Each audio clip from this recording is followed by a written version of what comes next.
A irin wannan lokaci na zafi, wayarka tana yawan ɗaukar zafi, hakan na sa tana rirriƙe kanta ko kuma tana maka wasu abubuwa waɗanda baka saba gani ba.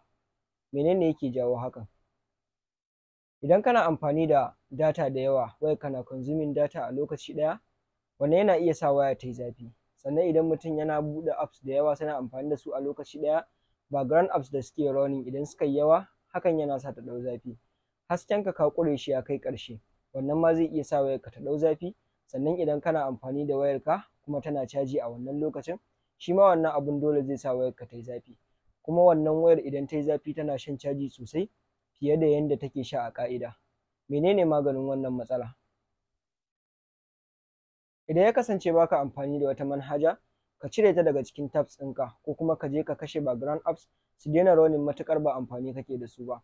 Sannan ka daina barin wayarka da haske a ƙure matuƙar ba cikin rana ka shiga inda baka iya ganin hasken wayarka ba. Sannan ka daina amfani da waya a lokacin da kake caji da ita, domin wannan abin yana haifar da hatsari sosai. Ku kula da lafiyar wayarku, domin lafiyar wayarku tabbatuwar farin cikinku ne. Idan wannan shine farkon zuwanku channel ɗinmu, ina so ku danna mana alamar subscribing, sannan ku danna mana alamar ƙararrawar sanarwa, inda duk wani sabon shiri idan mun sauke zai sauka a cikin wayarku.